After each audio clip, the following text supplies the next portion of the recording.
ಇಲ್ಲದ್ರೆ ನಾವು ದೇವರ ವಾಕ್ಯಕ್ಕೆ ಹೋಗೋಣ.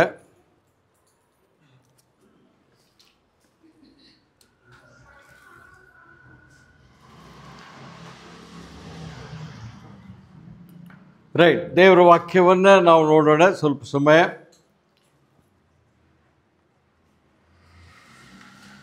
ಯೋಹಾನನ ಬರೆದ ಸುವಾರ್ತೆ, ಜಾನ್ಸ್ ಗಾಸ್ಪಲ್ 15ನೇ ಅಧ್ಯಾಯ ಚಾಪ್ಟರ್ 15. ಅದರಲ್ಲಿ 1ರಿಂದ 8 ವಚನ ಓದ್ರಿ, ಆಮೇಲೆ ಒಬ್ಬರು 21ರಿಂದ 27 ವಚನ ಓದ್ರಿ. ನನ್ನ ತಂದೆ ತೋಟಗಾರನು, ನನ್ನಲ್ಲಿದ್ದು ಫಲ ಕೊಡದಿರುವ ಪ್ರತಿಯೊಂದು ಕೊಂಬೆಯನ್ನು ಆತನು ತೆಗೆದು ಹಾಕುತ್ತಾನೆ. ಫಲ ಕೊಡುವ ಪ್ರತಿಯೊಂದು ಕೊಂಬೆಯು ಹೆಚ್ಚು ಫಲ ಕೊಡುವ ಹಾಗೆ ಅದನ್ನು ಶುದ್ಧಿ ಮಾಡುತ್ತಾನೆ. ನಾನು ನಿಮಗೆ ಹೇಳಿದ ವಾಕ್ಯದ ದೆಸೆಯಿಂದ ಈಗ ಶುದ್ಧರಾಗಿದ್ದೀರಿ. ನೀವು ನನ್ನಲ್ಲಿ ನೆಲೆಗೊಂಡಿರಿ, ನಾನು ನಿಮ್ಮಲ್ಲಿ ನೆಲೆಗೊಂಡಿರುವೆ. ಕೊಂಬೆಯು ಬಳ್ಳಿಯಲ್ಲಿ ನೆಲೆಗೊಂಡಿರದಿದ್ದರೆ ಹೇಗೆ ತನ್ನಷ್ಟಕ್ಕೆ ತಾನೇ ಫಲ ಕೊಡಲಾರದು, ಹಾಗೆಯೇ ನೀವು ನನ್ನಲ್ಲಿ ನೆಲೆಗೊಂಡಿರದಿದ್ದರೆ ಫಲ ಕೊಡಲಾರಿರಿ. ನಾನು ದ್ರಾಕ್ಷಿ ಬಳ್ಳಿ, ನೀವು ಕೊಂಬೆಗಳು. ಒಬ್ಬನು ನನ್ನಲ್ಲಿಯೂ ನಾನು ಅವನಲ್ಲಿಯೂ ನೆಲೆಗೊಂಡಿದ್ದರೆ ಅವನೇ ಬಹಳ ಫಲ ಕೊಡುವನು. ನೀವು ನನ್ನನ್ನು ಬಿಟ್ಟು ಏನೂ ಮಾಡಲಾರಿರಿ. ಯಾವನು ನನ್ನಲ್ಲಿ ನೆಲೆಗೊಂಡಿರುವುದಿಲ್ಲವೋ ಅವನು ಆ ಕೊಂಬೆಯಂತೆ ಹೊರಕ್ಕೆ ಬಿಸಾಡಲ್ಪಟ್ಟು ಒಣಗಿ ಹೋಗುವನು. ಅಂಥ ಕೊಂಬೆಗಳನ್ನು ಕೂಡಿಸಿ ಬೆಂಕಿಯಲ್ಲಿ ಹಾಕುತ್ತಾರೆ, ಅವು ಸುಟ್ಟು ಹೋಗುತ್ತವೆ. ನೀವು ನನ್ನಲ್ಲಿಯೂ ನನ್ನ ವಾಕ್ಯಗಳು ನಿಮ್ಮಲ್ಲಿಯೂ ನೆಲೆಗೊಂಡಿದ್ದರೆ ಏನು ಬೇಕಾದರೂ ಬೇಡಿಕೊಳ್ಳಿರಿ, ಅದು ನಿಮಗೆ ದೊರೆಯುವುದು. ನೀವು ಬಹಳ ಫಲ ಕೊಡುವುದರಿಂದಲೇ ನನ್ನ ತಂದೆಗೆ ಮಹಿಮೆ ಉಂಟಾಗುವುದು ಮತ್ತು ನನ್ನ ಶಿಷ್ಯರಾಗುವುದು. 21ರಿಂದ 27. ಆದರೆ ಅವರು ನನ್ನನ್ನು ಕಳಿಸಿಕೊಟ್ಟಾತನನ್ನು ತಿಳಿಯದವರಾದದ್ದರಿಂದ ಇದನ್ನೆಲ್ಲ ನನ್ನ ಹೆಸರಿನ ನಿಮಿತ್ತ ನಿಮಗೆ ಮಾಡುವರು. ನಾನು ಬಂದು ಅವರ ಕೂಡ ಮಾತಾಡದಿದ್ದರೆ ಅವರಿಗೆ ಪಾಪವೂ ಇರುತ್ತಿದ್ದಿಲ್ಲ. ಆದರೆ ಅವರು ಮಾಡಿದ ಪಾಪಕ್ಕಾಗಿ ಅವರಿಗೆ ಈಗ ನೇಮವಿಲ್ಲ. ನನ್ನ ಮೇಲೆ ದ್ವೇಷ ಮಾಡುವವನು ನನ್ನ ತಂದೆಯ ಮೇಲೆಯೂ ದ್ವೇಷ ಮಾಡುವವನಾಗಿದ್ದಾನೆ. ಮತ್ತಾರು ನಡೆಸಿದ ಕ್ರಿಯೆಗಳನ್ನು ನಾನು ಅವರಲ್ಲಿ ನಡೆಸಿದ ಇದ್ದರೆ ಅವರಿಗೆ ಪಾಪವೂ ಇರುತ್ತಿದ್ದಿಲ್ಲ. ಆದರೆ ಈಗ ಅವರು ನೋಡಿದ್ದಾರೆ. ಆದರೂ ನನ್ನ ಮೇಲೆಯೂ ನನ್ನ ತಂದೆ ಮೇಲೆಯೂ ದ್ವೇಷ ಮಾಡಿದ್ದಾರೆ. ಅವರು ನನ್ನನ್ನು ನಿಷ್ಕಾರಣವಾಗಿ ದ್ವೇಷಿಸಿದರು ಎಂದು ಅವರ ಧರ್ಮಶಾಸ್ತ್ರದಲ್ಲಿ ಬರೆದಿರುವ ಮಾತು ನೆರವೇರುವಂತೆ ಹೀಗಾಯಿತು. ಆದರೆ ತಂದೆಯ ಬಳಿಯಿಂದ ನಾನು ನಿಮಗೆ ಕಳಿಸಿಕೊಡುವ ಸಹಾಯಕನು, ಅಂದರೆ ತಂದೆಯ ಬಳಿಯಿಂದ ಹೊರಡುವ ಸತ್ಯದ ಆತ್ಮನು ಬಂದಾಗ ಆತನು ನನ್ನನ್ನು ಕುರಿತು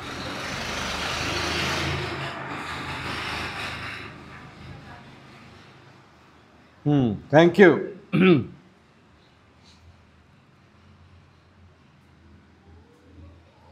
ಕ್ರಿಸ್ತಿಯ ಜೀವಿತ ನಾವು ಹೇಗೆ ಜೀವಿಸಬೇಕು ಅಂತ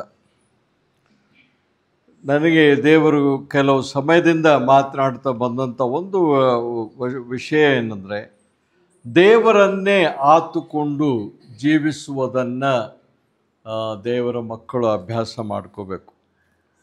ದೇವರನ್ನೇ ಕಂಪ್ಲೀಟ್ಲಿ ನೀವು ಪೂರ್ಣವಾಗಿ ದೇವರನ್ನು ನಿಮ್ಮ ಜೀವಿತದಲ್ಲಿ ಆತನನ್ನೇ ಆಧಾರ ಮಾಡಿಕೊಳ್ಬೇಕು. ಸೊ ಆ ಜೀವಿತಕ್ಕೆ ನೀವೇನಂದರೆ ನಿಮ್ಮನ್ನು ಒಪ್ಪಿಸಿಕೊಡೋದು ಭಾಳ ಪ್ರಾಮುಖ್ಯ. ಅದಕ್ಕೇನು ಬೇಕು ಅಂತ ಹೇಳಿದರೆ, ನಮ್ಮ ಜೀವಿತದಲ್ಲಿ ಒಂದು ನಮಗೆ ಯೇಸು ಕ್ರಿಸ್ತನಲ್ಲಿ ನಮಗೆ ಬೇಕಾಗಿರುವಂಥದ್ದು ಭಾಳ ಪ್ರಾಮುಖ್ಯವಾದದ್ದೇನೆಂದರೆ ಫೇತ್, ನಂಬಿಕೆ, ಮತ್ತು ಎರಡನೇದು ಭರವಸೆ. ಈ ಎರಡು ವಿಷಯಗಳು ನಮ್ಮಲ್ಲಿ ಇರುವುದಾಗಿದ್ದಲ್ಲಿ ನಾವು ದೇವರನ್ನು ಆಧಾರ ಮಾಡಿಕೊಳ್ಳಲಿಕ್ಕೆ ಆಗ್ತದೆ. ಈಗ ಇದನ್ನು ಎಕ್ಸಾಂಪಲ್ ನಾನು ಹೇಳಿದ್ದೇನೆ, ಕೆಲವು ಸಾರಿ ನಿಮಗೆ ಹೇಳಿದ್ದೇನೆ. ನನ್ನ ಮಗಳು ಭಾಳ ಒಂದು ವರ್ಷ ಹಾಗೆ ಇರ್ಬೋದು, ಆ ಪ್ರಾಯ ಆಕೆಗೆ ಚಿಕ್ಕ ಪ್ರಾಯ. ಡಾಕ್ಟ್ರ್ ಹತ್ರ ತೋರಿಸಿ ಅವರು ಏನಾದರೂ ಜ್ವರ ಏನಾಗ್ತಾ ಇರಲಿಲ್ಲ ಅಂದರೆ ಕಡಿಮೆ ಆಗ್ತಿರಲಿಲ್ಲ, ಜ್ವರ ಅದು ಏರ್ತಾನೆ ಇರ್ತಿತ್ತು. ಆಮೇಲೆ ಅವರು ಒಂದು ಮಾತ್ರೆ ಕೊಟ್ಟರು, 104ಕ್ಕೆ ಬಂದರೆ ಜ್ವರ ಈ ಮಾತ್ರೆ ಕೊಡಿ ಅಂತ ಹೇಳಿದ್ರು. ಮತ್ತು ಇದನ್ನು ಈ ಮಾತ್ರೆಗೂ ಜ್ವರ ಇಳಿದಿದ್ರೆ ಏನು ಬೇರೆ ದಾರಿ ಇಲ್ಲ ಅದು. ಅದರ ಅರ್ಥ ಏನಂದರೆ ಆಕೆ ಜೀವಿತ ಇರ್ತದೋ ಇಲ್ವೋ ಗೊತ್ತಿಲ್ಲ. ಹಾಗೆ ಆ ರಾತ್ರಿ ಮಲಗಿರುವಾಗ ಸುಮಾರು 12 ಗಂಟೆ ಆಗಿದೆ. ನಾನು ಜ್ವರ ಚೆಕ್ ಮಾಡ್ತಾನೆ ಇದ್ದೆ, ಆಕೆದು ಜ್ವರ ಕಮ್ಮಿ ಆಗ್ತದಾ ಇಲ್ವಾ ಅಂತ. 104ಕ್ಕೆ ಬಂತು. 104ಕ್ಕೆ ಬಂತು ಅಂಥೇಳಿ ನಾನು ಮಾತ್ರೆ ಹಾಕಿದೆ. ಅದನ್ನು ಒಂದು ಮಾತ್ರೆ ಕೊಟ್ಟಿದ್ದರು. ಆಮೇಲೆ ಆ ಮಾತ್ರೆಗೂ ಏನಾಗಲಿಲ್ಲ, ಜ್ವರ ಇಳಿದಿಲ್ಲ. ಅದು ಸುಡ್ತದೆ, ಮೈಯೆಲ್ಲ ಏನು ಭಗ್ ಭಗ್ ಭಗ್ ಅಂತ ಸುಡ್ತದೆ. ಅದು ಹಾಗೆ ಏರ್ತಾನೇ ಇದೆ ಅದು. ಆಮೇಲೆ ನಾನು ಏನು ಮಾಡಬೇಕಂತ ಗೊತ್ತಾಗಲಿಲ್ಲ. ಆಕೆ ಬಟ್ಟೆ ಎಲ್ಲ ತೆಗೆದೆ ನಾನು ಕಂಪ್ಲೀಟಾಗಿ, ಜಸ್ಟ್ ಸ್ಟ್ರಿಪ್ಡ್ ಎವ್ರಿಥಿಂಗ್. ತೆಗೆದು ಆಕೆನ ತೊಡೆ ಮೇಲೆ ಇಟ್ಕೊಂಡು ದೇವರಲ್ಲಿ ಪ್ರಾರ್ಥನೆ ಮಾಡಿದೆ. ದೇವರೇ, ನೀವು ಕೊಟ್ಟಿದ್ದೆ, ನಿನ್ನ ಚಿತ್ತ ಇದ್ದರೆ ಈಕೆನ ಉಳಿಸು. ಈ ಜ್ವರ ಹೋಗಬೇಕು, ನಿನ್ನ ಅದ್ಭುತ ನಡಿಬೇಕು. ಐ ಹ್ಯಾಡ್ ನೋ ಇದು ಏನಂದರೆ ಬೇರೆ ಮಾತ್ರೆ ಇಲ್ವೇ. ಇನ್ನು 105, 106, 107ಕ್ಕೆ ಬಂದರೆ ಎಲ್ಲಿಂದ ತರ್ತೀರ? ಆವಾಗ ಪೀಡಿಯಾಟ್ರಿಷಿಯನ್ಸ್ಗಳು ಅಷ್ಟಿರಲಿಲ್ಲ ಅವಾಗ. So we had very less ಇದು ಪ್ರಿವಿಲೇಜ್. ಈಗಿರುವಷ್ಟು ಆಗ ಅನುಕೂಲಗಳಿರಲಿಲ್ಲ. ಅದು ಹಾಗೆ ಆಕೆನ ಹಾಗೆ ನಾನು ತೊಡೆ ಮೇಲೆ ಇಟ್ಕೊಂಡು ಬರೀ ಪ್ರೇಯರಲ್ಲಿದ್ದೆ ನಾನು ಅಷ್ಟೇ. ದೇವರೇ, ನಿನ್ನ ಚಿತ್ತ ಇದ್ರೆ ಇದು ಹೋಗಲಿ. ಆಮೇಲೆ ನಾನು ನೋಡ್ತೇನೆ ಏನಂದರೆ ಆ ಬಿಸಿ ಕಡಿಮೆ ಆಗ್ತಾ ಬಂತು. ಆಕೆ ಬಿಸಿ, ನಿಮ್ಮ ಆಂಟಿಗೆ ಏನು ಗೊತ್ತಿಲ್ಲ, ಮಲಗಿದಾಳೆ ಆಕೆಗೆ ಏನು ಗೊತ್ತಿಲ್ಲ, ಮಲಗಿದಾಳೆ. ಜ್ವರ ಹೋಯಿತು, ಭಾಳ ಸಂತೋಷ ಆಯಿತು. ಅಂದರೆ ದೇವರನ್ನು ನಂಬುವುದಂದರೆ ಏನು? ನಾನು ಆತನನ್ನು ಕೊನೆ ಕ್ಷಣದವರೆಗೂ ನಾವು ಕ್ರಿಸ್ತನಲ್ಲಿ ನಮ್ಮ ನಂಬಿಕೆಯನ್ನು ತೋರಿಸ್ಬೇಕು. ದೇವರೇ, ನಿನ್ನನ್ನೇ ನಂಬಿದ್ದೇನೆ, ನೀನು ನನಗೇನು ಮಾಡು, ಸಹಾಯ ಮಾಡು. We must have that. ಏನಂದರೆ 100% ಬಿಲೀಫ್ ಇನ್ ಗಾಡ್. ಯೇಸು ಕ್ರಿಸ್ತನಲ್ಲಿ 100ಕ್ಕೆ 100ರಷ್ಟು ವಿಶ್ವಾಸ. ಇಲ್ಲವೇ ಆ ಸಮಯದಲ್ಲಿ ಗಾಬರಿ ಆಗಿಬಿಟ್ರೆ ಆಗು ಕೆಲಸಗಳು ಆಗುವುದಿಲ್ಲ.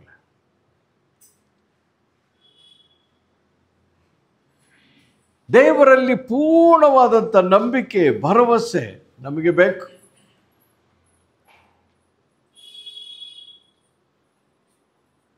ಮತ್ತು ನಾವು ತಿಳ್ಕೊಳ್ಬೇಕಾದದ್ದೇನೆಂದರೆ, ನಮ್ಮ ಜೀವಿತದ ಆ ಭರವಸೆ ನಮಗೆ ಬರಬೇಕಾದ್ರೆ ನಾವು ತಿಳ್ಕೊಳ್ಬೇಕಾದದ್ದೇನೆಂದರೆ, ದೇವರು ನನಗೆ ಕೊಟ್ಟಿರುವಂಥ ಶಕ್ತಿ, whatever the strength I have, ಅಥವಾ ನನ್ನಲ್ಲಿರುವಂಥ ಹಣ, ನನಗಿರುವಂಥ ಕೆಲಸ, ನನಗಿರುವಂಥ ಕುಟುಂಬ, ಇದು ಯಾರಿಂದ ಬಂತು ಅಂತ ಹೇಳಬೇಕು. ನಾನು ಯಾರಿಂದ ಬಂತು ಅಂತ ಹೇಳಬೇಕು? It has come from God. It is from God. I need to recognize. ನಮ್ಮ ಜೀವಿತದಲ್ಲಿ ಯಾವುದನ್ನು ನಾವು ಗುರುತಿಸಬೇಕೆಂದರೆ, ಒಂದು ವೇಳೆ ಸ್ವಸ್ಥ ಬುದ್ಧಿ ಇರುವುದಾಗಿದ್ದರೆ ಇದು ದೇವರ ಕೃಪೆಯೇ. ಎಷ್ಟೋ ಜನ ಮೆಂಟಲ್ ಆಸ್ಪತ್ರೆಗೆ ಹೋಗಿ ನೋಡ್ರಿ, ಎಷ್ಟೋ ಜನ ಅಲ್ಲಿದ್ದಾರೆ, ಒಳ್ಳೊಳ್ಳೆ ಡಾಕ್ಟರ್ಸ್ಗಳಿದ್ದಾರೆ, ಅಲ್ಲಿ ಹುಚ್ಚರಾಗಿದ್ದಾರೆ.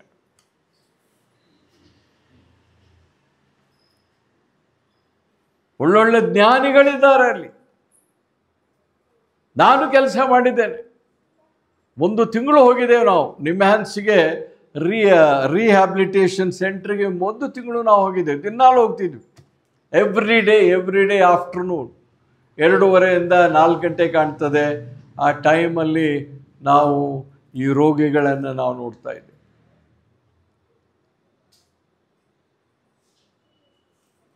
ಅವರೊಟ್ಟಿಗೆ ನಾವು ಹಾಡೋದೇನಿಲ್ಲ, ದೇವ್ರ ವಾಕ್ಯ ಹೇಳ್ತಿರ್ಲಿಲ್ಲ, ಬರೀ ಹಾಡೋದು, ಚಪ್ಪಾಳೆ ತಟ್ಟೋದು, ಹಾಡೋದು, ಆಮೇಲೆ ಪ್ರಾರ್ಥನೆ ಮಾಡೋದು, ಅಷ್ಟೇ, ಬೇರೆ ಏನು ಮಾಡ್ತಿರ್ಲಿಲ್ಲ. ನನ್ನ ಕಣ್ಣಿಂದ ನೋಡಿದೆ, ನಾನು ಅನೇಕರನ್ನು ನೋಡಿದ್ದೇನೆ ಅಲ್ಲಿ. ಇನ್ನೂ ಅವರು ನನ್ನ ಕಣ್ಣ ಮುಂದೆ ಇದ್ದಾರೆ. ಒಂದು ಕಪಾಲಿ ಥಿಯೇಟ್ರ್ ಅಂತಿತ್ತು ಮೊದಲು ಮೆಜೆಸ್ಟಿಕಲ್ಲಿ, ಅದರ ಓನರ್ ಹೆಂಡತಿ ಆ ಕಪಾಲಿ ಥಿಯೇಟ್ರನ್ನ ಮಾಲೀಕನ ಹೆಂಡತಿ ಅಲ್ಲಿದ್ದು.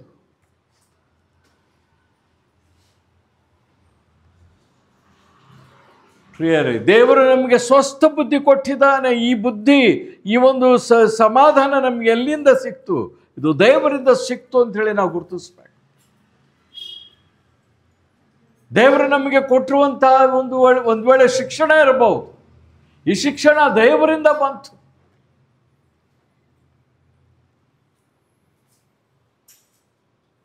ನಾವು PhD ಮಾಡುವಾಗ ನಮಗೆ ಮೆಂಟರ್ ಅಂತ ಇರ್ತಾರೆ, ನಮ್ಮನ್ನು ಗೈಡ್ ಮಾಡುವಂಥವ್ರು. ನಾವು ಯಾವ ಥರ ಬರಿಬೇಕು, ಹೇಗೆ ಬರಿಬೇಕು ಅಂಥೇಳಿ ಇರ್ತಾರೆ. ಮೆಂಟರ್ ಒಬ್ಬರಿದ್ದರು. ಅವ್ರು ಹೇಳಿದ್ದೇನಂತ ಹೇಳಿದರೆ, ನೋಡಪ್ಪ PhD ಆಯಿತು ಅಂಥೇಳಿ ಹೇಗೆ ಗೊತ್ತಾಗ್ತದೆ ನಿನಗೆ? ಏನರಮ್ಮ, ಹೇಗೆ ಗೊತ್ತಾಗ್ತದೆ ನಿಮಗೆ? BA ಮಾಡಿದರೆ, MA ಮಾಡಿದರೆ ಹೇಗೆ ಗೊತ್ತಾಗ್ತದೆ? ಸರ್ಟಿಫಿಕೇಟ್ ಏನದು? ಹಾಳೆ. ಏನದು? ಹಾಳೆ ಅಷ್ಟೇ, ಪೇಪರ್. ಏನದು? ಪೇಪರ್. ಅವ್ರೇನಂದ್ರೆ, ಆ ಪೇಪರ್ ಏನು ಮಾಡಿ ನೀನು ಯೇಸುವಿನ ಪಾದಗಳ ಬಳಿಯಲ್ಲಿ ಇಡು. ಏನು ಮಾಡಿ? ಯೇಸುವಿನ ಪಾದಗಳ ಬಳಿಯಲ್ಲಿ ಇಡು. ಯಾಕಂದ್ರೆ ಅನೇಕ ಸಾರಿ ಶಿಕ್ಷಣ ಅಂತ ಹೇಳಿದರೆ ಅದೇ ಸಕಲ ಅಲ್ಲ, ನಮಗೆ ಸಮಸ್ತ ಅಲ್ಲ.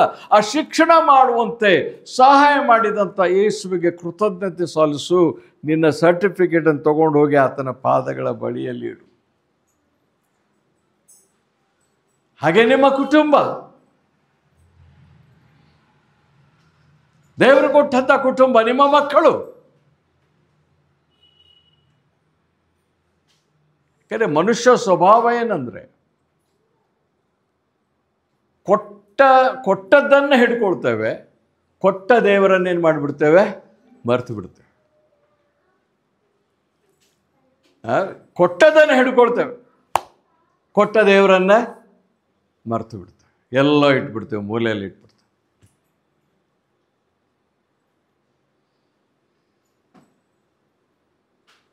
ನಮ್ಮಲ್ಲಿ ಇವರಿದ್ದರು, ನಾಗರಾಜ್ ಇದ್ದಾನೆ, ಇನ್ನೂ ಇದರಲ್ಲಿದ್ದಾನೆ, ಶ್ರೀರಾಮಪುರದಲ್ಲಿದ್ದಾನೆ. ಅವರಮ್ಮ ಇದ್ಲು. ಅವನು ಇಲ್ಲಿ ಬಂದು ಬೈಬಲ್ ಕಾಲೇಜ್ ಕಲಿತಿದ್ದ. ಅವನು ಅಯ್ಯೋ ದಿನಕ್ಕೆ ಒಂದು 20 ಫೋನ್ಗಳು ಹಾಕಿದ್ದು, ಮಗನ ಕೂಡ ಮಾತಾಡೋದು. ಮಗನ ಮೋಹ ಆಕೆಗೆ, ಮಗನ ಮೋಹ 20 ಸಾರಿ ಫೋನ್ ಮಾಡೋದಕ್ಕೆ, ಮಾತಾಡಬೇಕು ಅವನು ಕೂಡ. ನಾನಂದೆ, ಅಮ್ಮ ಯಾಕೆ ತೊಂದರೆ ಕೊಡ್ತೀರಾ? ಯೇಸು ಸ್ವಾಮಿಯ ವಾಕ್ಯಗಳನ್ನು ಕಲಿತಿದ್ದಾನೆ, ಅವನ ಬಗ್ಗೆ ಯಾಕೆ ನೀವು ಇದು ಮಾಡ್ತೀರಾ? ನೋಡಪ್ಪ, ನನಗೆ ಯೇಸು ಸ್ವಾಮಿ ನನ್ನ ಮಗನೇ, ನನ್ನ ಮಗನೇ. ಯಾರು? ಅರೆ ಅರೆ ಅರೆ, ಎಂಥ ತಾಯಿಗಳಪ್ಪ ನೀವು, ಎಂಥ ತಾಯಿಗಳು ನೀವು. ಕೊಟ್ಟ ದೇವರನ್ನು ಬಿಟ್ರಿ, ಕೊಟ್ಟದನ್ನು ಹಿಡ್ಕೊಂಡ್ರಿ. ಹುಚ್ಚುತನ, ಅದು ಹುಚ್ಚುತನ. ಇಲ್ಲಾಕೆ ಹೋದ್ಲಾಕೆ, ಸತ್ತೋದ್ಲು, ಇಲ್ಲಾಕೆ, ನೋ ಮೋರ್. ಎಂದಿಗೂ ಆ ಹುಚ್ಚುತನ ಮಾಡಬೇಡ್ರಿ.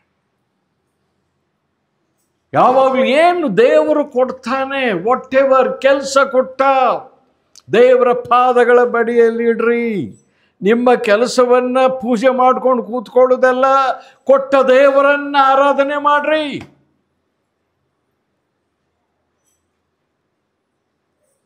ದೊಡ್ಡ ತಪ್ಪು ನಾವು ಮಾಡ್ತೇವೆ. ರಿಕಗ್ನೈಸ್ ಏನಂದ್ರೆ, ಇದೆಲ್ಲ ದೇವರು ಕೊಟ್ಟಿದ್ದಾನೆ. ನಿನ್ನ ಕುಟುಂಬ ದೇವರು ಕೊಟ್ಟಿದ್ದಾನೆ. ಗಂಡ ಹೆಂಡತಿ ಇರುವುದಾಗಿದ್ರೆ ದೇವರು ಕೊಟ್ಟಿದ್ದಾನೆ. ನಿನಗೆ ಕೆಲಸ ಇರುವುದಾಗಿದ್ರೆ ದೇವರು ಕೊಟ್ಟಿದ್ದಾನೆ. ನಿನಗೆ ಸಾಮರ್ಥ್ಯ ಇರುವುದಾಗಿದ್ರೆ ದೇವರು ಕೊಟ್ಟಿದ್ದಾನೆ.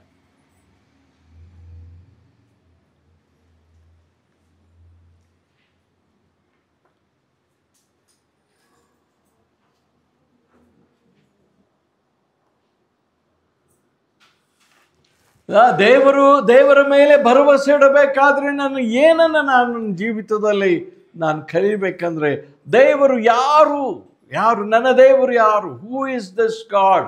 ಯೇಸು ಯಾರಾಗಿದ್ದಾನೆ? ಆತನು ಎಂಥವನಾಗಿದ್ದಾನೆ? ಆತನು ಸತ್ಯವನ್ನು ಹೇಳ್ತಾನೋ ಸುಳ್ಳುಗಳನ್ನು ಹೇಳ್ತಾನೋ? ಆತನಲ್ಲಿ ನಂಬಿಕೆ ನಾನು ಇಡಬಹುದು ಎನ್ನುವಂಥದ್ದರ ಕಡೆಗೆ ನೀವು ಲಕ್ಷ್ಯ ಕೊಡಬೇಕು. ನಿಮ್ಮ ದೇವರ ಗುಣಗಳನ್ನು, ಆ ಯೇಸುವಿನ ಗುಣಗಳನ್ನು, ಆತನ ವಾಗ್ದಾನಗಳನ್ನು ನೀವು ಆಲೋಚನೆ ಮಾಡಬೇಕು. ದೇವರ ವಾಕ್ಯ ಸ್ಪಷ್ಟವಾಗಿ ಹೇಳ್ತದೆ, ದೇವರು ಮನುಷ್ಯರಂತೆ ಎರಡು ಮಾತಿನವನಲ್ಲ. ದೇವರು ಯಾರಲ್ಲಂತೆ? ಮನುಷ್ಯರಂತೆ ಎರಡು ಮಾತಿನವನಲ್ಲ. ಮಾತು ಕೊಟ್ಟ ಮೇಲೆ ನೆರವೇರಿಸ್ತಾನೆ, ವಾಗ್ದಾನ ಮಾಡಿದ ಮೇಲೆ ಪೂರ್ಣ ಮಾಡ್ತಾನೆ. ಆಮೇನ್. ಅಷ್ಟೇ ದೇವರ ಗುಣ. ದೇವ್ರ ಹತ್ರ ಇಲ್ಲ, ಹೌದು, ಈ ರಾಜಕೀಯ ವ್ಯಕ್ತಿಗಳಲ್ಲಿ ಇದ್ದಂಥ ಬುದ್ಧಿ ದೇವ್ರ ಹತ್ರ ಇಲ್ಲ.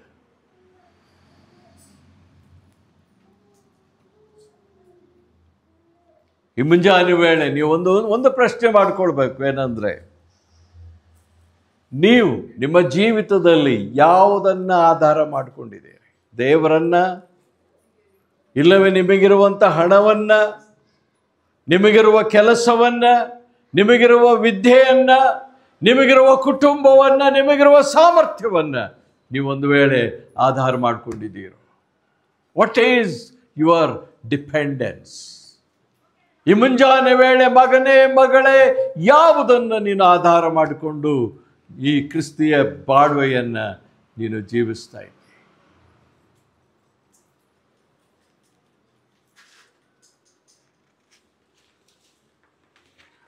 ಈಗ ನೋಡ್ರಿ, 4 ವಿಷಯಗಳು ಏನಂದರೆ, ಅಲ್ಲ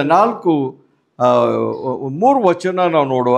ಯಾರಾದ್ರೂ ಒಬ್ಬರು ಇದು ಜ್ಞಾನೋಕ್ತಿ 22:1 ನೋಡ್ರಿ. 22:1 ಚಕ್ ತೆಗಿಬೇಕು, ಓದ್ಬೇಕು ನನಗೆ. ಬಹುಧನಕ್ಕಿಂತಲೂ, ಏನಂತೀರ? ಬಹುಧನಕ್ಕಿಂತಲೂ ಒಳ್ಳೆ ಹೆಸರು ಉತ್ತಮ. ಆದರೆ ಎಂಥ ಲೋಕದಲ್ಲಿ ನಾವಿದ್ದೇವೆ? ಒಳ್ಳೆ ಹೆಸರಿಗಿಂತಲೂ ಬಹುಧನ ಉತ್ತಮ. ಎಂಥ ಲೋಕದಲ್ಲಿದ್ದೇವೆ ನಾವು? ಒಳ್ಳೆ ಹೆಸರಿಗಿಂತಲೂ ಏನು ಉತ್ತಮ? ಇರಬೇಕು. ಛಣ್ ಛಣ್ ಛಣ್ ಛಣ್ ಅನ್ಬೇಕು.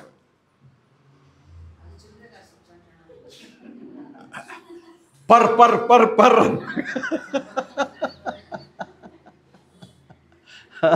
ಒಳ್ಳೆಯದು ಬಹುಧನ.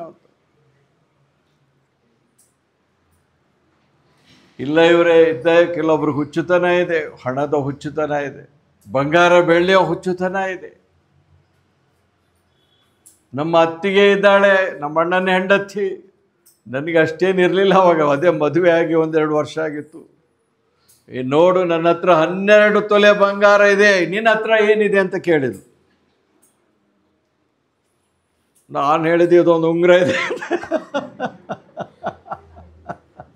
12 ತೊಲೆ ಬಂಗಾರ ನನ್ನ ಹತ್ರ ಇದೆ, ನಿನ್ನ ಹತ್ರ ಏನಿದೆ? ಹುಚ್ಚುತನ ಮಾಡೋರಿದ್ದಾರೆ ಇವರೇ.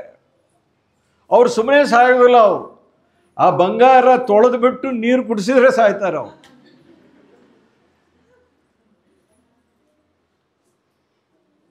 ಅಷ್ಟು ಹುಚ್ಚುತನ. ಬಹುಧನ ಒಳ್ಳೆ. ಬೈಬಲ್ ಹೇಳುವುದೇನೆಂದ್ರೆ, ಬೈಬಲ್ ಬಹಳ ಸ್ಪಷ್ಟವಾಗಿ ಹೇಳ್ತದೆ, ಮಗನೇ ಮಗಳೇ, ಲೋಕದಲ್ಲಿ ಉಳಿಯುವಂಥದ್ದು ಯಾವುದಂದ್ರೆ ಒಳ್ಳೆ ಹೆಸರು. ಆಮೇನ್.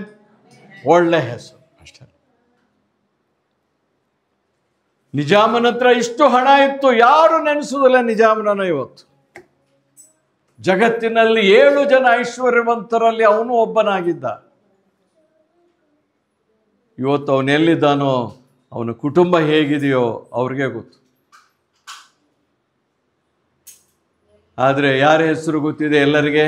ಯೇಸುವಿನ ಹೆಸರು ಗೊತ್ತಿದೆ. ಆಮೇನ್. ಯೇಸುವಿನ ಹೆಸರು ಎಲ್ಲರಿಗೆ, ನಿಜಾಮನ ಹೆಸರು ಗೊತ್ತಿಲ್ಲ. ಯೇಸುವಿನ ಹೆಸರು ಏನಿತ್ತು? ಯೇಸುವಿನ ಹತ್ರ ಏನಿರಲಿಲ್ವೇ? ಏನಿಲ್ಲ. ಬಡಿಗನ ಮಗ, ಶಿಲುಬೆ ಮೇಲೆ ಸತ್ತ, ಅಷ್ಟೇ ಆತನಿಗಿದ್ದಂಥ ಒಂದು ಅರ್ಹತೆ. ಆತನ ನಾಮ ಏನಂದ್ರೆ ಎಲ್ಲ ಕಡೆಯಲ್ಲಿ ಏನಂದ್ರೆ ಜಯಘೋಷಿತವಾಗಿ ಎಲ್ಲರೂ ಹಾಡ್ತಾರೆ, ಹಲ್ಲೆಲೂಯಾ ಹೇಳ್ತಾರೆ, ಪ್ರೇಸ್ ದ ಲಾರ್ಡ್, ಆಮೆನ್ ಎಂಬುದಾಗಿ ಆತನ ಹೆಸರಿನಲ್ಲಿ ಜನ ಕುಣಿತಾರೆ, ಕುಪ್ಪಳಿಸ್ತಾರೆ.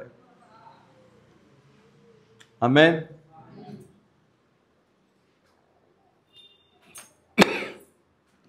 ಇನ್ನೊಂದು ವಚನ ಓದ್ರಿ, ಕೀರ್ತನೆ 147 10 ಮತ್ತು 11ನೇ ವಚನ ಓದ್ರಿ. ಶಕ್ತಿಯಲ್ಲಿ ಆತನಿಗೆ ಇಷ್ಟವಿಲ್ಲ, ಆಳಿನ ತೊಡೆಯ ಬಲವನ್ನು ಮೆಚ್ಚುವುದಿಲ್ಲ. ಯೆಹೋವನು ಆಜ್ಞಿಸುವುದು ತನ್ನ ಕೃಪೆಯನ್ನು ನಿರೀಕ್ಷಿಸುವುದು. ನೋಡ್ರಿಪ್ಪ, ದೇವರ ವಾಕ್ಯ ಏನು ಹೇಳ್ತದೆ ನೋಡು. ದೇವರು ಆಳಿನ ಬಲದಲ್ಲಿ, ಆಳಿನ ತೊಡೆಯಲ್ಲಿ ಆತನಿಗೆ ನಂಬಿಕೆ ಇಲ್ಲ. ಆ ಕುದುರೆಯ ಶಕ್ತಿಯಲ್ಲಿ ದೇವರಿಗೆ ನಂಬಿಕೆ ಇಲ್ಲ. ಆದರೆ ದೇವರು ಆನಂದಿಸುವುದು ಯಾರಲ್ಲಿ ಅಂತೆ? ತನ್ನ ಕೃಪೆಯನ್ನ ನಿರೀಕ್ಷಿಸುವ ಭಕ್ತರಲ್ಲಿ. Hallelujah, amen.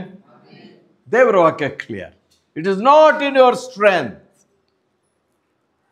ನೀವೆಷ್ಟು ದಪ್ಪರಾದರೂ ಇರಿ, ನಿಮ್ಮ ಮಸಲ್ಸ್ಗಳು ಎಷ್ಟು ಚೆನ್ನಾಗಿ ಆದರೂ ಆಗಲಿ, ಬೈಬಲ್ ಹೇಳ್ತದೆ, I am not going to trust in that strength.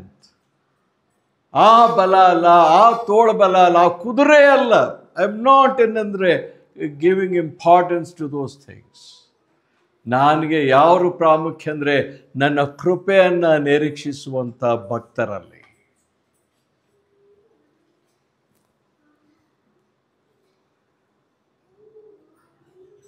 ಆಮೇಲೆ ಒಬ್ಬರು ಜ್ಞಾನೋಕ್ತಿ 3:5 ಹೋದ್ರಿ. ಜ್ಞಾನೋಕ್ತಿ 3:5 ಬಾಯ್ಪಾಠ ಬರಬೇಕದು ಆ ವಚನ. ಸ್ವಬುದ್ಧಿಯನ್ನೇ ಆಧಾರ ಮಾಡಿಕೊಳ್ಳದೆ ಪೂರ್ಣ ಮನಸ್ಸಿಂದ ಯೆಹೋವನಲ್ಲಿ ಭರವಸೆ ಸ್ವಬುದ್ಧಿ, ಯುವರ್ ಓನ್ ವಿಸ್ಡಮ್.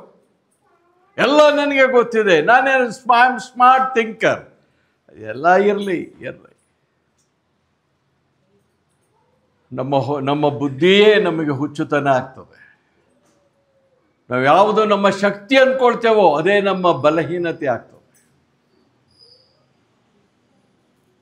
ಅಲ್ಲಿ ಸ್ವಬುದ್ಧಿಯನ್ನು ಆಧಾರ ಮಾಡಿಕೊಳ್ಳಬೇಡ, ಯೆಹೋವನಲ್ಲಿ ಪೂರ್ಣ ಮನಸ್ಸಿನಿಂದ ಭರವಸೆಗಳು. ಆಮೇನ್. ನಿಮ್ಮ ಜೀವಿತದಲ್ಲಿ ಇವು ಕ್ಲಿಯರ್ ಆಗಿ ಬೈಬಲ್ ನಿಮಗೆ ಕ್ಲಿಯರ್ ಕಟ್ ಹೇಳ್ತದೆ. ಇದು ಹೀಗೆ ಇದಿದ್ದಾಗೆ ಚೂರಿ ಇದ್ದಾಗೆ 2 ಭಾಗ ಮಾಡ್ತದೆ. ಅದು ಸ್ವಲ್ಪ ಇರಲಿ, ಇದು ಸ್ವಲ್ಪ ಇರಲಿ ಅಂತ ಏನು ಹೇಳಲ್ಲ. ನೀನೇ ಜಾಣ ಅಂಥೇಳಿ ಇಟ್ಕೊಂಡು ನೀವು ಹೋಗ್ತಾ ಇರೋದಾದ್ರೆ ಹೋಗ್ರಿ, ಬೇಡ ಅಂತ ಹೇಳೋದು. ಆದರೆ ದೇವರು ಕೇಳ್ತದೆ, ಸ್ವಬುದ್ಧಿಯನ್ನು ಆಧಾರ ಮಾಡಿಕೊಳ್ಳದೆ ಯೆಹೋವನಲ್ಲಿ ಪೂರ್ಣ ಭರವಸೆಗಳು. ಇದಕ್ಕೆ 4 ಏನಂದರೆ ಅಂಶಗಳಿದ್ದಾವೆ. ಆದರೆ 4 ಮಾಡಲಿಕ್ಕೆ ಆಗಲ್ಲ, ನಾನು 1-2 ಮಾಡಲಿಕ್ಕೆ ನೋಡ್ತೇನೆ. 4 ಕಾಂಪೋನೆಂಟ್ಸ್, 4 ಅಂಶಗಳಿದ್ದಾವೆ. ಯಾವ ರೀತಿಯಲ್ಲಿ ನಾನು ದೇವರನ್ನೇ ಆಧಾರ ಮಾಡಿಕೊಂಡು ಜೀವಿಸಲಿ ಅನ್ನೋದಕ್ಕೆ ನಾವು ಏನಂದರೆ 2 ವಿಷಯಗಳ ಕಡೆಗೆ ನೋಡೋಣ. 4 ಆಗೋದಿಲ್ಲ, ಯಾಕಂದರೆ ಟೈಮ್ ಬೇಕು. I need to explain, it takes time. 2 ಮಾತ್ರ ನಿಮ್ಮ ಮುಂದೆ ನಾನು ಹೇಳಲಿಕ್ಕೆ ಇಷ್ಟಪಡ್ತೇನೆ. ಮೊದಲನೇದಾಗಿ ಏನಂದರೆ ನನ್ನಲ್ಲಿ ನಂಬಿಕೆ ಮತ್ತು ಭರವಸೆ ಬೇಕು. ಐ ಮಸ್ಟ್ ಹ್ಯಾವ್ ಇದು ಫೇತ್ ಆ್ಯಂಡ್ ಟ್ರಸ್ಟ್. ನಂಬಿಕೆ ಮತ್ತು ಭರವಸೆ. ಈಗ ನೋಡಿ, ನಂಬಿಕೆ ಅಂದರೆ ಏನು? ಇಬ್ರಿಯ 11:1 ನೋಡ್ರಿ. ಇಬ್ರಿಯ 11:1. ಇಬ್ರಿಯ 11ನೇ ಅಧ್ಯಾಯ 1ನೇ ವಚನ.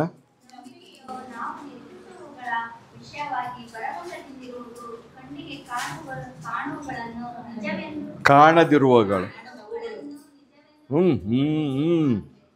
ಅದೇ ಕಣ್ಣಿಗೆ ಕಾಣದವುಗಳನ್ನು ನಿಜವೆಂದು ಅಂದುಕೊಳ್ಳು. ಅಂದರೆ ಇದು ಯಾರ ಉದಾಹರಣೆಯಲ್ಲಿ ನಾವು ನೋಡ್ತೇವೆ ಅಂದರೆ ಅಬ್ರಹಾಮನ ಉದಾಹರಣೆಯನ್ನು ದೇವರು ಹೇಳ್ತಾನೆ. ದೇವರು ಅಬ್ರಹಾಮನಿಗೆ ಏನು ಹೇಳ್ತಾನೆ? ನಾನು ತೋರಿಸುವ ದೇಶಕ್ಕೆ ಹೋಗು. ಈ ಮಾತಿನ ಕಡೆಗೆ ಗಮನ ಕೊಡ್ಬೇಕು ನೀವು. ನಾನು ತೋರಿಸುವ ದೇಶಕ್ಕೆ ಹೋಗು. ದೇವರು ದೇಶ ತೋರಿಸ್ಬಿಟ್ಟ ಅಬ್ರಹಾಮನಿಗೆ? ತೋರಿಸಿದ್ನ ಇಲ್ವಾ? ಬೈಬಲ್ ಪ್ರಕಾರ ತೋರಿಸ್ಲಿಲ್ಲ. ಆದರೆ ದೇವರೇನು ಹೇಳಿದ? ನಾನು ತೋರಿಸುವ ದೇಶಕ್ಕೆ ಹೋಗು. ನೋಡ್ರಿ, ದೇವರ ಇದು ನೋಡ್ರಿ, ಯಾವ ಮ್ಯಾಥಮೆಟಿಕ್ಸ್ ನೋಡ್ರಿ. ಯಾವ ರೀತಿಯಲ್ಲಿ ದೇವರು ನಮ್ಮ ಮುಂದೆ ತನ್ನ ಮಾತುಗಳನ್ನು ಇಡ್ತಾನೆ. ದೇವರ ವಾಕ್ಯ ಏನು ಹೇಳ್ತದಂದ್ರೆ, ಅಬ್ರಹಾಮನಿಗೆ ತಾನು ಹೋಗುವ ದೇಶ ಯಾವುದೆಂದು ಗೊತ್ತಿರಲಿಲ್ಲ. ಅದು ಯಾವ ವಚನ ನೋಡೋಣ, ಸ್ವಲ್ಪ ನೋಡ್ರಿ. ಮೊದಲನೇದಾಗಿ ಇದು ನೋಡಿ, ಯಾವುದು ರೋಮಾಪುರ ಪತ್ರಿಕೆ ನೋಡ್ರಿ, 4ನೇ ಅಧ್ಯಾಯ ನೋಡ್ರಿ. ರೋಮಾಪುರ ಪತ್ರಿಕೆ 4ನೇ ಅಧ್ಯಾಯ.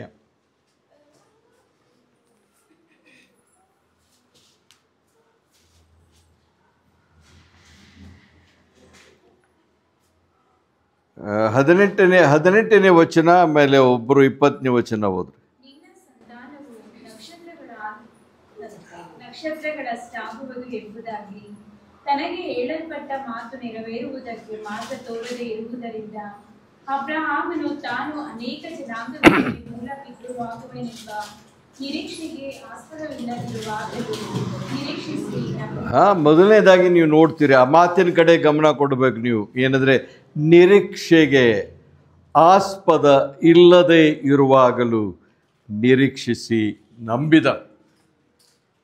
ದೇವರು ಅವನಿಗೆ 99 ವರ್ಷದವನಾದಾಗ ಹೇಳಿದ, ನಿನಗೆ ಮಗ ಹುಡ್ತಾನೆ ಅಂತ ಹೇಳಿ. ದೇವರು ಹುಚ್ಚನ, ಅಬ್ರಾಹ್ಮನ ಹುಚ್ಚನ? ಯಾಕಂದ್ರೆ ಎಷ್ಟು ವರ್ಷ ಅವನಿಗೆ? 99 ವರ್ಷ. ನಾವು 74ಕ್ಕೆ ಅಲ್ಲಾಡ್ತಾ ಇದ್ದೇವೆ,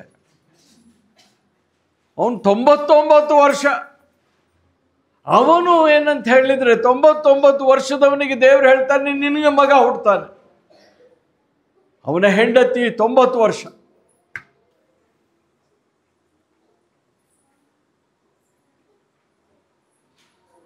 ವರ್ಷ ಆಕೆ. ಅದಕ್ಕೆ ದೇವರು ವಾಕ್ಯ ಹೇಳ್ತಾರೆ, ನಿರೀಕ್ಷೆಗೆ ಆಸ್ಪದ ಇಲ್ಲದೆ ಇರುವಾಗಲೂ. ಮುಟ್ಟು ನಿಂತು ಹೋಗಿದೆ ಆಕೆದು, ಮುಟ್ಟು ಸಹ ನಿಂತು ಹೋಗಿದೆ ಆಕೆ. ಸ್ತ್ರೀಯಾಗಿ ನರ್ಸ್ ಗೊತ್ತು, ಪ್ರಭಾಗ ಗೊತ್ತು, ಮುಟ್ಟು ನಿಂತು ಹೋಗಿದೆ. She cannot conceive. ಆಕೆ ಏನು ಮಾಡ್ಲಿಕ್ಕೆ ಸಾಧ್ಯತೆ ಇಲ್ಲ, ಗರ್ಭ ಧರಿಸಲಿಕ್ಕೆ ಸಾಧ್ಯತೆ ಇಲ್ಲ. Scientifically not possible. ನಿರೀಕ್ಷೆಗೆ ಆಸ್ಪದ ಇಲ್ಲದೆ ಇರುವಾಗಲೂ ಅಬ್ರಹಾಮ ನಿರೀಕ್ಷಿಸಿದ. ಯಾಕೆ? ಯಾರು ಹೇಳಿದ ಮಾತದು? ಅದು ಜಾಣ್ತನ ಇಲ್ಲಿ ಅಂದರೆ, who has spoken to me. ಇವತ್ತೆಲ್ಲ ಇದು ನಿಮ್ಮ ಅಡ್ವರ್ಟೈಸ್ ಎಷ್ಟು ಬರ್ತದೆ. ನಿಮ್ಮ ಕೂದಲೆಲ್ಲ ಬೆಳೆಯೋದು ಕಪ್ಪಗಾಗ್ತದೆ ಅಂತಾರೆ, ಆಮೇಲೆ ನಿಮ್ಮ ಹಲ್ಲುಗಳು ಬೀಳುವುದಿಲ್ಲ ಅಂತಾರೆ, ಏನೆಲ್ಲ ಹೇಳ್ತಾರಪ್ಪ ಸುಮ್ಮನೆ. ಇದರಲ್ಲಿ ನನಗೆ ಅದು ನೋಡಿ ಸಾಕಾಗ್ತದೆ. ಮ್ಯಾಚ್ ಬರುವಾಗ ಮೈ ಸರ್ಕಲ್ 11 में आओ, ಮೈ ಸರ್ಕಲ್ 11 में आओ ಅಂತ. 1 crore 2 crores ಕೊಟ್ಬಿಡ್ತಾನೆ ನೋಡೋನು. ದುಡ್ಡಿಸ್ಕೊಳಕ್ಕೆ, ನಿಮ್ಮಿಂದ ದುಡ್ಡಿಸ್ಕೊಳಕ್ಕೆ. ಅದು ನನಗೆ ಇಷ್ಟು ಇದು ಬರ್ತದೆ, ಕೋಪ ಬರ್ತದೆ. ಅವೆಲ್ಲ ಕ್ರಿಕೆಟ್ ಪ್ಲೇಯರ್ಸ್ಗಳು ಹೇಳೋದು ನೋಡುವಾಗ ಅವ್ರ ಮೇಲೆ ಸಿಟ್ಟು ಬರ್ತದೆ. ಒಂದು ಮಾದರಿಯ ಜೀವಿತ ಇಲ್ಲ ಅವರಿಗೆ ಅಂತ, ಒಂದು ಮಾದರಿಯ ಜೀವಿತ ಇಲ್ಲ ಅವರಿಗೆ.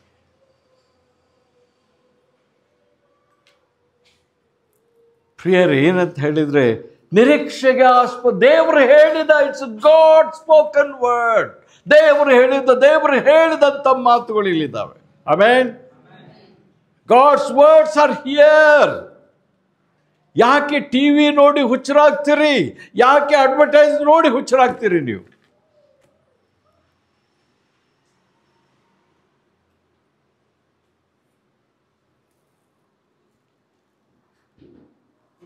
ಆಮೇಲೆ 20ನೇ ವಚನ ನೋಡ್ರಿ, 20ನೇ ವಚನ ಹೋದ್ರಿ, 4:20. ವಾಗ್ದಾನದ ವಿಷಯದಲ್ಲಿ ಆತನು ಅಪನಂಬಿಕೆಯಿಂದ ದೇವರು ಮಾಡಿದ ವಾಗ್ದಾನದ ವಿಷಯದಲ್ಲಿ, ಅಂದ್ರೆ ದೇವರು ಮಾತು ಕೊಟ್ಟಾಗ ಏನ್ ಮಾಡಲಿಲ್ಲಂತೆ ಅಬ್ರಹಾಮನು? ಅಪನಂಬಿಕೆಯಿಂದ ಚಂಚಲ ಚಿತ್ತನಾಗಲಿಲ್ಲ.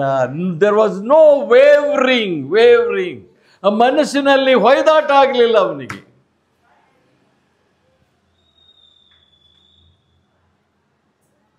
ಇಪ್ಪತ್ತೊಂದನೇ ವಚನ ಹೋದ್ರಿ. ದೇವರನ್ನು ಘನಪಡಿಸುವವನಾಗಿ ಆತನು ತನ್ನ ವಾಗ್ದಾನವನ್ನು ನೆರವೇರಿಸುವುದಕ್ಕೆ ನಿಂತು ಪೂರಾ ಭರವಸವಿಟ್ಟು ದೃಢ ನಂಬಿಕೆ ಆಮೆನ್ ಆಮೆನ್ ಹಲ್ಲೆಲೂಯ. ಇದು ದೇವರು ನಿನ್ನಲ್ಲಿ ನನ್ನಲ್ಲಿ ಕೇಳ್ತಾನೆ. ದೇವರ ಮಾತಿನಲ್ಲಿ ಪೂರಾ ಭರವಸವಿಟ್ಟು ಮಾತಾಡಿದಾನ ದೇವರು ನಿಮ್ಮೊಟ್ಟಿಗೆ, ವಾಗ್ದಾನ ಮಾಡಿದಾನ ಮಗನೇ ಮಗಳೇ ಅದನ್ನು ನೆರವೇರಿಸ್ತಾನೆ. He is able to and fulfill everything.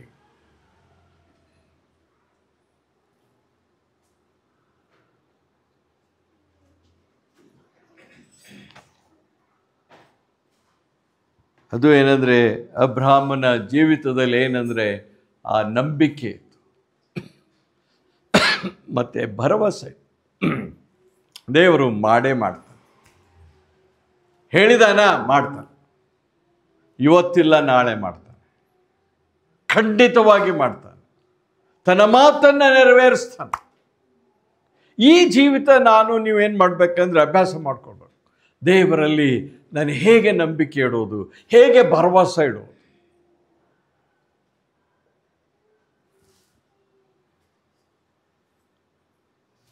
ಇನ್ನೊಂದು ಮಾತು ಹೇಳಿ ನಾನು ಮುಗಿಸ್ತೇನೆ. ಎರಡನೆಯ ಅಂಶ ಏನಂತ ಹೇಳಿದರೆ, ನಾವು ಪ್ರತಿದಿನ ಇದನ್ನು ನೆನಪಿನಲ್ಲಿ ಇಟ್ಕೊಡ್ರಿ. ಪ್ರತಿದಿನ ಎವ್ರಿ ಡೇ, ಯಾವಾಗಲೂ ಒಂದು ಸಾರಿ ಅಲ್ಲ, ಎವ್ರಿ ಡೇ ನೀವು ದೇವರೊಟ್ಟಿಗೆ ಸರಿಯಾಗಿ ನಡೆದುಕೊಳ್ಳುವುದನ್ನು ಕಲಿಬೇಕು. ಯು ಮಸ್ಟ್ ಏನಂದರೆ ವಾಕ್ ವಿತ್ ದ ಲಾರ್ಡ್. ದೇವರೊಟ್ಟಿಗೆ ನಡೆಯೋದನ್ನು ಕಲಿ. ಹೇಗೆ ನಾನು ನಡೆಯೋದು? ಎರಡು ವಿಷಯಗಳಿಂದ ನಾನು ದೇವರೊಟ್ಟಿಗೆ ನಡೀಬೋದು. ಒಂದು, ನಾವು ಆತನ ವಾಕ್ಯಗಳನ್ನು ತಪ್ಪದೇ ಓದಬೇಕು. ಆಮೇಲೆ ನೀವೆಷ್ಟು ಜನ ಪ್ರತಿ ದಿವಸ ನಿಮ್ಮ ಬೈಬಲ್ ಓದ್ತಿರೋ ಗೊತ್ತಿಲ್ಲ. ನಾ ಕೇಳೋದಿಲ್ಲ ಕೈ ಎತ್ರಿ ಅಂತ ಹೇಳಿ. ನೀವೆಷ್ಟು ಜನ ದೇವರ ವಾಕ್ಯ ಓದ್ತಿರೋ ಗೊತ್ತಿಲ್ಲ. ನಾನು ಹೇಳಿದ್ದೇನೆ, ಒಬ್ಬ ಇವನಿದ್ದ, ಅವನು BL HMTಯಲ್ಲಿ ಕೆಲಸ ಮಾಡ್ತಿದ್ದವು. ಬ್ರದರ್, ದಿನ ಬೈಬಲಲ್ಲಿ ಯಾವ ಭಾಗ ಓದ್ತಿರೋ? ಅವರು ಬೆಳಗ್ಗೆ ಬೇಗ ಹೋಗ್ಬೇಕು, ಮನೆ ಬಿಡಬೇಕಾದ್ರೆ ಒಂದು 7:30 ಬಿಟ್ಬಿಡ್ಬೇಕು ಅವ್ರ ಮನೆ.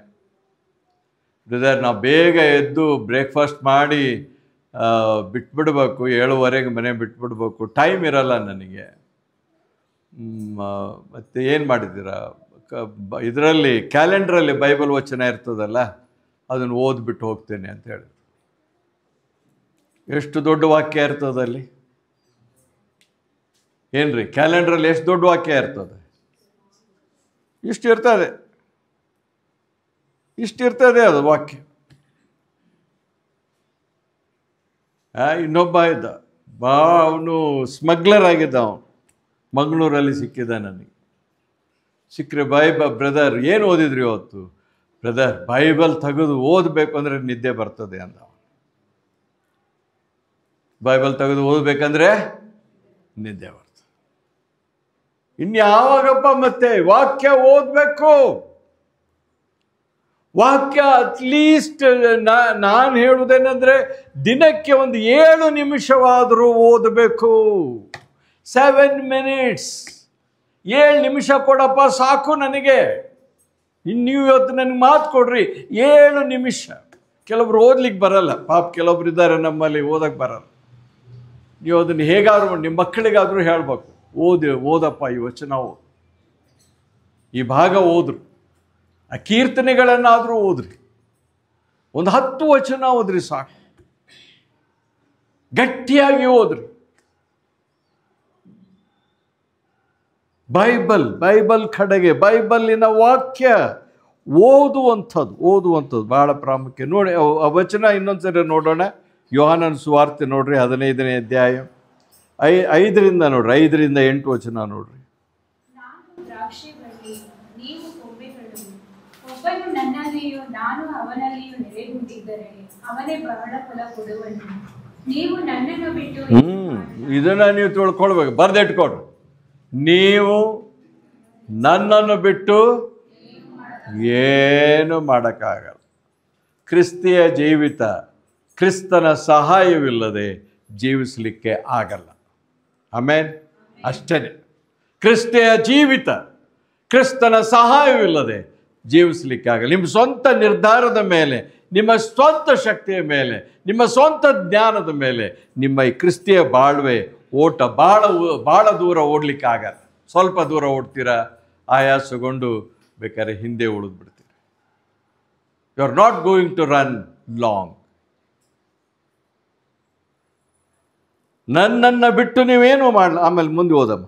ಯಾವನು ನನ್ನಲ್ಲಿ ನೆಲೆಗೊಂಡಿರುವುದಿಲ್ಲವೋ ಅವನು ಆ ಕೊಂಬೆಯಂತೆ ಹೊರಕ್ಕೆ ಬಿಸಾಡಲ್ಪಟ್ಟು ಒಣಗಿ ಹೋಗುವನು. ಅಂಥ ಕೊಂಬೆಯನ್ನು ಕೂಡಿಸಿ ಬೆಂಕಿಯಲ್ಲಿ ಹಾಕುತ್ತಾರೆ, ಅವು ಸುಟ್ಟು ಹೋಗುತ್ತವೆ. ನೀವು ನನ್ನಲ್ಲಿಯೂ ನನ್ನ ವಾಕ್ಯಗಳು ನಿಮ್ಮಲ್ಲಿ ನೆಲೆಗೊಂಡಿದ್ದರೆ ಏನು ಬೇಕಾದರೂ ಬೇಡಿಕೊಂಡಿರಿ, ಅದು ನಿಮಗೆ ದೊರೆಯುವುದು.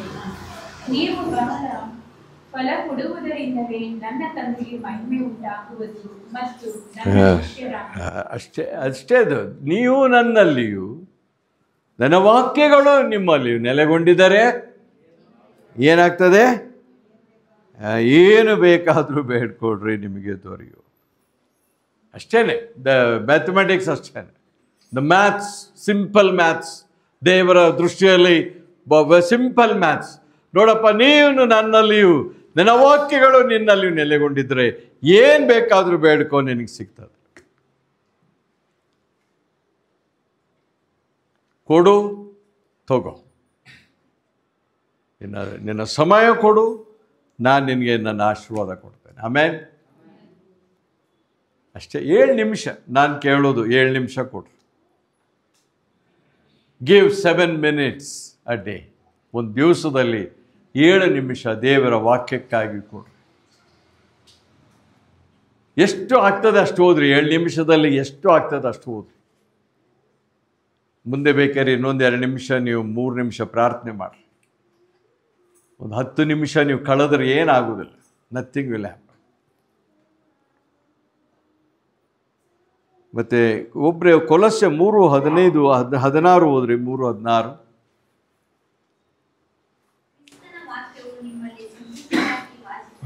ಕ್ರಿಸ್ತನ ವಾಕ್ಯಗಳು ನಿಮ್ಮಲ್ಲಿ ಸಮೃದ್ಧಿಯಾಗಿ, let the words of Christ dwell in you richly. ಕ್ರಿಸ್ತನ ವಾಕ್ಯವು ನಿಮ್ಮಲ್ಲಿ ಸಮೃದ್ಧಿಯಾಗಿ ವಾಸಿಸಲಿ. ಏನು ಒಳಗೆ ಹೋಗ್ಬೇಕಂದ್ರೆ ದೇವರ ವಾಕ್ಯಗಳು ಹೋಗ್ತಾ ಇರಬೇಕು.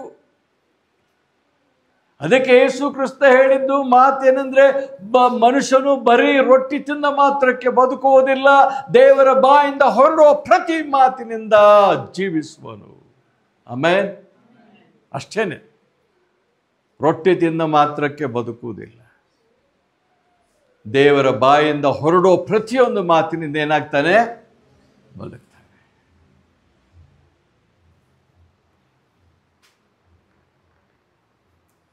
ಯಾವಾಗ ಬೇಕಾದರೂ ಕೊಡ್ರಪ್ಪ ಟೈಮ್. ಬೆಳಿಗ್ಗೆ ಕೊಡ್ತೀರಾ ಕೊಡ್ರಿ. ನಾನು ಬೆಳಿಗ್ಗೆ ಕೊಡ್ತೇನೆ. 5:30 7 ಗಂಟೆ ನಾ ಇಟ್ಕೊಂಡಿದ್ದೆ. ನನಗೆ ಟೈಮ್ ಇದೆ. ನಾನು ಒಂದೂವರೆ ತಾಸು ಓದಲಿಕ್ಕೆ, ಮೆಡಿಟೇಟ್ ಮಾಡಲಿಕ್ಕೆ, ಪ್ರಾರ್ಥನೆ ಮಾಡಲಿಕ್ಕೆ ಉಪಯೋಗಿಸ್ತೇನೆ. That's my time. ಮೊದಲು 5ರಿಂದ 6 ಮಾಡ್ತಿದ್ದೆ. ಈಗ ವಯಸ್ಸಾಗ್ತಾ ಬರ್ತಾಯಿದೆ. 5:30 7 ಗಂಟೆ ಕಳೀತು. ನೀವು ಒಂದು 7 ನಿಮಿಷ ಯಾವಾಗಾದ್ರು, ಬೆಳಿಗ್ಗೆ ಆದರೂ ಕೊಡಿ, ರಾತ್ರಿ ಕೊಡಿ. ನನಗೆ ಬೆಳಿಗ್ಗೆ ಆಗ್ತಿರಲಿಲ್ಲ ಹೇಳೋಕ್ಕೆ ಮೊದಲು. ನಾನು ರಾತ್ರಿ ಏನು ಮಾಡ್ತಿದ್ದೆ? ರಾತ್ರಿ 11ರಿಂದ 12 ಗಂಟೆ ಪ್ರಾರ್ಥನೆ ಮಾಡ್ತಿದ್ದೆ. 11 to 12 o'clock ಎಲ್ಲ ಊಟ ಆಗಿ ಎಲ್ಲರೂ ಮಲಗಿದ ಮೇಲೆ 11ರಿಂದ 12 ಪ್ರೇಯರ್ ಮಾಡ್ತಿದ್ದೆ. ನೀವು ಯಾವಾಗಾದರೂ ಕೊಡಿ time. Any time is okay.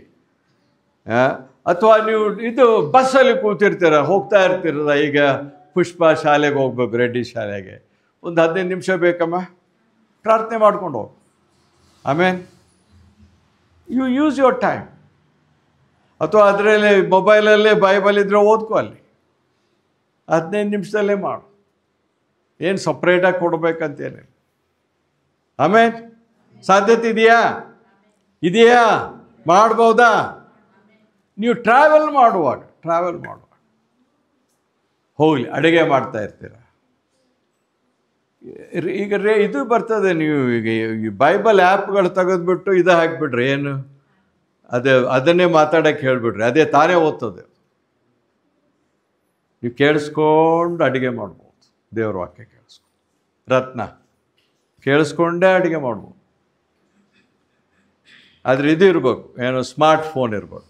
Smart phone ಇದ್ದರೆ ಅದರಲ್ಲಿ ಬೈಬಲ್ ಆ್ಯಪ್ ಹಾಕ್ಕೊಡ್ರಿ, ಕನ್ನಡದಲ್ಲೇ ಸಿಗ್ತದೆ. ಅದರಲ್ಲಿ ಅದರದ್ದೇ ಇರ್ತದೆ, ಆಡಿಯೋ ಇರ್ತದೆ. ಆಡಿಯೋ ನೀವು ಅದನ್ನು ಒತ್ತಿಬಿಟ್ರೆ ತಾನು ಓದ್ತಾ ಇರ್ತದೆ. 1ನೇ ಅಧ್ಯಾಯ 2ನೇ ಅಧ್ಯಾಯ ಓದ್ತಾನೆ ಇರ್ತದೆ. ನೀವು ಅಡುಗೆ ಆಗೋವರೆಗೂ ಓದ್ತದೆ. ಆಮೇಲೆ ಮಾಡ್ಬೋದು. You can spend time.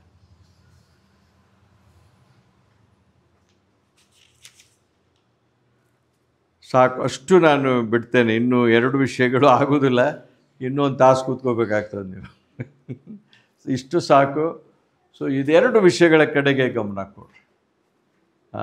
ಒಂದು ಏನಂದರೆ ದೇವರಲ್ಲಿ ಭರವಸೆ ಇಡ್ರಿ. ಯಾಕಂದರೆ ನಮ್ಮ ದೇವರು ಎಂಥ ದೇವರಲ್ಲ ಅಂದರೆ ಸುಳ್ಳಾಡುವ ದೇವರು ಅಲ್ವೇ ಅಲ್ಲ. ಆದರೆ ಆಗ್ತದೆ ಅಂತಾನೆ, ಆಗುವುದಿಲ್ಲ ಅಂದರೆ ಆಗುವುದಿಲ್ಲ ಅಂತಾನೆ ಅಷ್ಟೆ. ಆದರೆ ಒಂದು ವಾಕ್ಯ ಇದೆ, ದೇವರಿಗೆ ಅಸಾಧ್ಯವಾದದ್ದು ಯಾವುದೂ ಇಲ್ಲ. There is nothing is impossible with God. ದೇವರಲ್ಲಿ ನಂಬಿಕೆ ಇಡ್ರಿ, ಪೂರ್ಣವಾಗಿ ನಂಬಿಕೆ ಇಡ್ರಿ. ನಾನು ಪ್ರತಿ ದಿವಸ ಪ್ರಾರ್ಥನೆ ಮಾಡ್ತೀನಿ. ದೇವ್ರು ನನ್ನ ಪ್ರಾರ್ಥನೆ ಆದಮೇಲೆ ನಾನೇ ಕೈ ಇಟ್ಕೊಳ್ತೇನೆ ತಲೆ ಮೇಲೆ. ದೇವರೇ, ನನ್ನ ಒಂದು ವೇಳೆ ಪಾಪದ ವಿಷಯದಲ್ಲಿದ್ದರೆ ಪರಿಹಾರಕ್ಕಾಗಿ ಬೇಡ್ಕೊಳ್ತೇನೆ. ಇಲ್ಲವೇ ದೇವರೇ, ನನ್ನಲ್ಲಿರುವಂಥ ಅನಾರೋಗ್ಯವನ್ನು ಮುಟ್ಟು ಸ್ವಾಮಿ, ನನ್ನ ದೇಹವನ್ನು ಇದು ಮಾಡಿ ಆರೋಗ್ಯ ಕೊಡು ಅಂತ ಹೇಳ್ತೇನೆ. ನೀವು ನಿಮ್ಮ ತಲೆ ಮೇಲೆ ನೀವೇ ಕೈ ಇಟ್ಕೊಡ್ರಿ. ಪ್ರಾರ್ಥನೆ ಮಾಡುವಾಗಲೇ ಕೈ ಇಟ್ಕೊಡ್ರಿ, ಪ್ರಾರ್ಥನೆ ಮಾಡಿರಿ. ಯೇಸುವಿನ ನಾಮದಲ್ಲಿ ದೇವರ ಆರೋಗ್ಯವನ್ನು ಕೊಡು. ದಿನಾಲು ಯಾಕಂದರೆ ಎಲ್ಲ ರೀತಿಯ ರೋಗಗಳಿದ್ದಾವೆ. ತಿರುಗಿ ಕೋವಿಡ್ ಸ್ಟಾರ್ಟ್ ಆಗಿದೆ. ಎಚ್ಚರಿಕೆ ಆಗಿರಿ, ಕೋವಿಡ್ ತಿರುಗಿ ಸ್ಟಾರ್ಟ್ ಆಗಿದೆ. ಹೋಯ್ತಂತ ತಿಳ್ಕೊಳ್ಬೇಡಿ.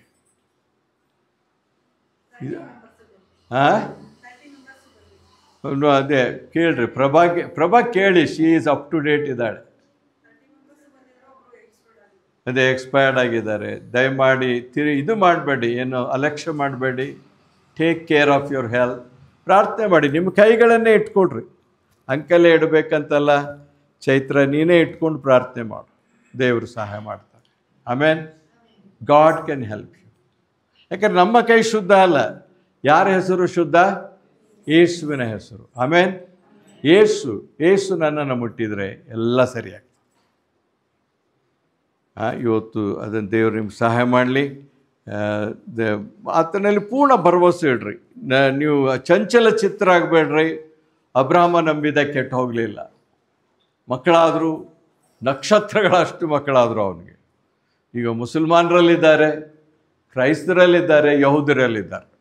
ಯಾರ ಮಕ್ಕಳು? ಅಬ್ರಾಹ್ಮನ ಮಕ್ಕಳು. ಹಲ್ಲೆಲೂಯ. ಪೂರ್ಣವಾಗಿ ನಂಬಿದವು. 99 ವರ್ಷ, 100 ವರ್ಷದ ಆದಾಗ ಅವನಿಗೆ ಮಗ ಹುಟ್ಟುತ್ತಾನೆ. ಸಾರಳು 90 ವರ್ಷದವು, ಮಗು ಹುಟ್ಟುತ್ತದೆ. ದೇವರಿಗೆ ಎಲ್ಲವೂ ಸಾಧ್ಯ. ದಯಮಾಡಿ ಎಲ್ಲರೂ ಎದ್ದು ನಿಂತ್ಕೊಳ್ಳೋಣ. ಎದ್ದು ನಿಂತ್ಕೊಂಡು ನಮ್ಮ ಜೀವಿತವನ್ನು ದೇವರು